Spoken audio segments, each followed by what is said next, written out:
சற்று முன் வெளியான தகவல், ரேஷன் அட்டைதாரருக்கு முக்கியமான தகவல் வெளியாகியுள்ளது. அது என்ன சொல்ல பார்க்க போகிறோம். நீ நம்ம சேனல் சப்ஸ்கிரைப் பண்ணாமல் இருந்தால் மறக்காமல் லைக் பண்ணிக்கோங்க, சப்ஸ்கிரைப் பண்ணிக்கோங்க. வாங்க வீடியோக்குள்ளே போகலாம். ஆயுஷ்மான் பாரத் பிரதமர்ஜியின் ஆரோக்கிய யோஜனா திட்டம் பற்றி தெரியுமா? மத்திய அரசு கொண்டு வந்துள்ள இந்த திட்டத்தின் பலன்கள் என்னென்ன தெரியுமா? கடந்த 2018 செப்டம்பர் மாதம் திட்டத்தை பிரதமர் மோடி தொடங்கி வைத்தார். நாட்டில் உள்ள எல்லா குடிமக்களுக்கும் மருத்துவ சேவைகள் கிடைக்க வேண்டும் என்பதற்காகவே கொண்டுவரப்பட்ட திட்டம் இதுவாகும். இந்த திட்டத்தின்படி ஒரு குடும்பத்துக்கு வருடத்துக்கு 5 லட்சம் ரூபாய் வரை இலவச மருத்துவ சேவை வழங்கப்படுகிறது.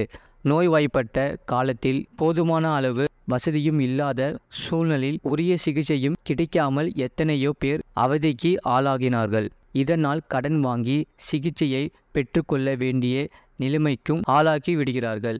இது போன்ற நெருக்கடியில் தவிர்ப்போருக்காகவே அவர்களுக்கு உதவிடும் வகையில் கொண்டு வரப்பட்டுள்ளதுதான் இந்த மருத்துவ காப்பீடு திட்டம். ஆயுஷ்மான் பாரத் பிரதமர்ஜியின் ஆரோக்கிய திட்டத்தின் மிக முக்கியமான அம்சம் என்னவென்றால், உலகிலேயே மிகப்பெரிய அரசால் முழுவதுமாக மருத்துவ காப்பீடு அளிக்கும் திட்டம் இதுவாகும். அது மட்டுமல்ல, குடும்பத்தின் அளவு, வயது, பாலினம் என எந்த வரப்புகளும் இதற்கு கிடையாது.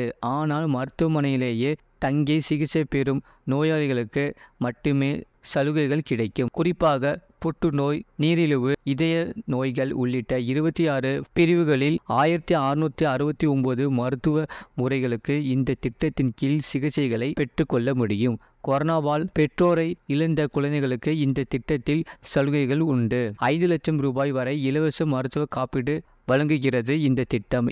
இந்த அட்டையை பயன்படுத்தி அரசு மற்றும் தனியார் மருத்துவமனைகளில் சிகிச்சை பெறலாம். செல்போனில் ஆன்லைனில் இருந்தே இந்த ஆயுஷ்மான் கார்டை நீங்கள் பெற்றுக்கொள்ளலாம். ரேஷன் கார்டு வைத்திருப்பவர்கள் இந்த ஆயுஷ்மான் கார்டு பெற விண்ணப்பிக்கலாம். ரூபாய் 5 லட்சம் வரை இலவச சிகிச்சை வசதியையும் பெற்றுக்கொள்ளலாம். இது குறித்து வெளியான அறிக்கையில், ஆயுஷ்மான் பாரத் பிரதான்ஜியின் ஆரோக்கியா திட்டத்தில் தகுதி உடைய எல்லாருமே பயனடைவார்கள். ஒருவேளை இதுவரை இந்த திட்டத்தில் சேராமல் இருந்தால் நீங்கள் சேருவதற்கு வாய்ப்பும் வழங்கப்பட்டுள்ளது.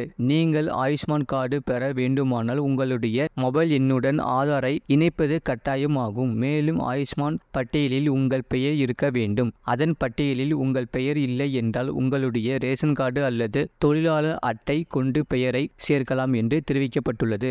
இது போன்ற செய்திகளை உடனுக்குடன் அறிந்து கொள்ள மறக்காம சேனலை சப்ஸ்கிரைப் செய்யுங்கள். மற்றவர்களுக்கு தெரியப்படுத்த ஷேர் செய்யுங்கள்.